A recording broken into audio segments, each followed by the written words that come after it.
Ketika Ruh berpisah dengan jasad, suatu ketika Nabi SAW mendatangi rumah istri kesayangan beliau, Al-Humaira, Aisyah Ra.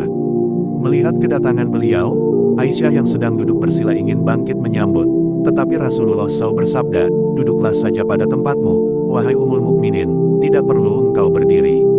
Nabi SAW menghampiri Aisyah dan kemudian berbaring terlentang dengan berbantalkan pangkuannya, tampak sekali kemanjaan dan kasih sayang beliau kepadanya. Sepertinya pada hari itu Rasulullah SAW sangat lelah sehingga tidak lama berselang beliau telah tertidur. Aisyah memandangi wajah beliau dengan kasih sayang dan kekaguman. Tanpa disadari jari jemarinya mengurai jenggot Rasulullah SAW, dan Aisyah menemukan 19 rambut jenggot yang telah memutih beruban. Tiba-tiba saja tersirat dalam hatinya, sesungguhnya beliau akan keluar dari dunia, meninggal sebelum aku, dan tinggallah umat Islam dalam keadaan tanpa Nabi. Merasakan kenyataan seperti itu, Aisyah jadi bersedih dan menangis. Air matanya mengalir ke pipi dan menetes jatuh mengenai wajah Rasulullah SAW sehingga beliau terbangun. Dengan heran beliau bersabda, "Apa yang membuatmu menangis, wahai Ummul Mukminin?" Aisyah menceritakan perasaan sedih yang menghantui dirinya, dan Nabi SAW hanya tersenyum mendengarnya. Beliau bersabda, "Wahai Aisyah, keadaan apakah yang sangat menyusahkan bagi seseorang, yakni bagi ruhnya ketika ia menjadi mayat?" Aisyah berkata, "Katakanlah padaku, ya Rasulullah." Beliau berkata, "Engkau saja yang mengatakannya dahulu."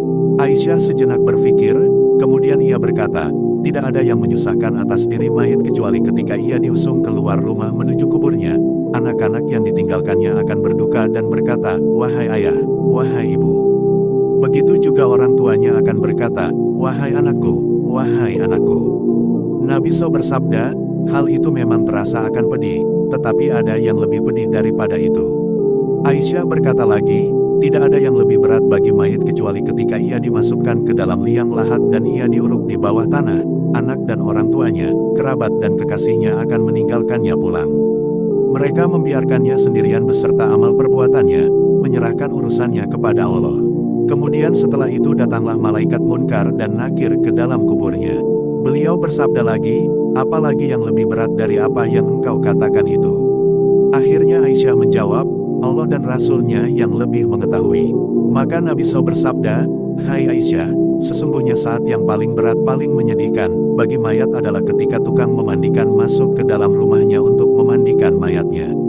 Kemudian beliau menjelaskan lebih lanjut, bahwa ketika tukang memandikan itu melepas cincin atau perhiasan lainnya dari tubuhnya, melepas pakaian pengantin atau pakaian lainnya dari badannya, melepaskan sorban para syaikh dan fuqaha dari kepalanya, ketika itulah sang ruh berseru saat melihat tubuhnya yang telanjang, seruan yang bisa didengarkan oleh seluruh makhluk kecuali jin dan manusia, "Wahai tukang memandikan, demi Allah aku memohon kepadamu, agar engkau melepaskan pakaianku, dan lain-lainnya dengan pelan-pelan, karena sesungguhnya saat ini aku tengah beristirahat dari sakitnya dikeluarkannya nyawaku oleh malaikat maut."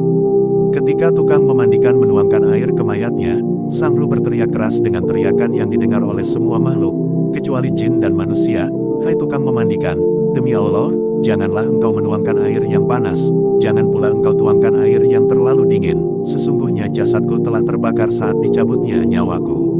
Ketika tukang memandikan mulai menggosok tubuhnya, lagi-lagi sang ruh berteriak, "Wahai tukang memandikan, demi Allah, janganlah memegang tubuhku terlalu keras, sungguh jasadku telah terluka sebab keluarnya nyawaku."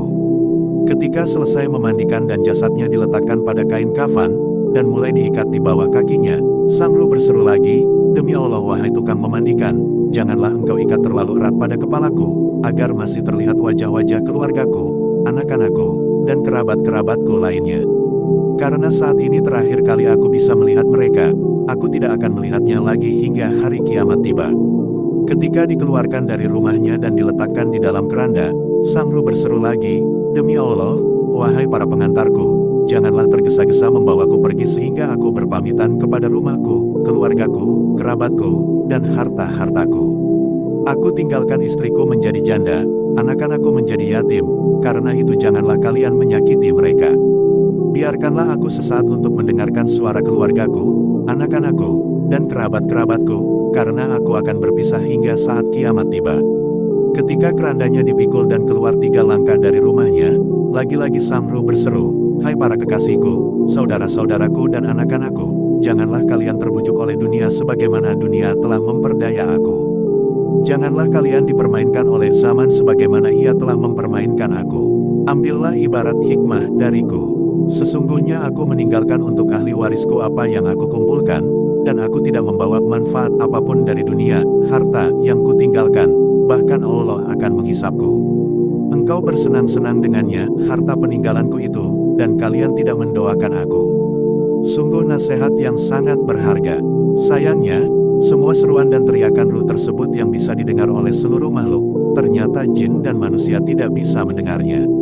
Padahal justru dua jenis makhluk itu yang sebenarnya bisa memperoleh banyak manfaat dan pengajaran jika saja bisa mendengar dan memahami seruan sang ruh.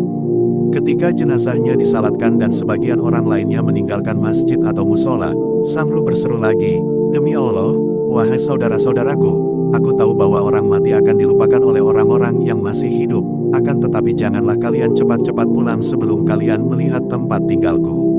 Sesungguhnya aku tahu bahwa wajah mayat itu lebih dingin daripada air yang sangat dingin bagi orang-orang yang masih hidup, tetapi janganlah kalian terlalu cepat pulang meninggalkan aku sendirian."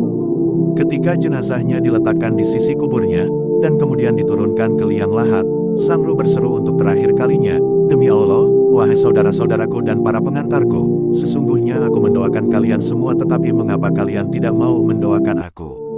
Wahai ahli warisku, tidaklah aku kumpulkan harta dunia kecuali aku tinggalkan untuk kalian, maka ingatlah kalian kepadaku dan berbuatlah kebaikan.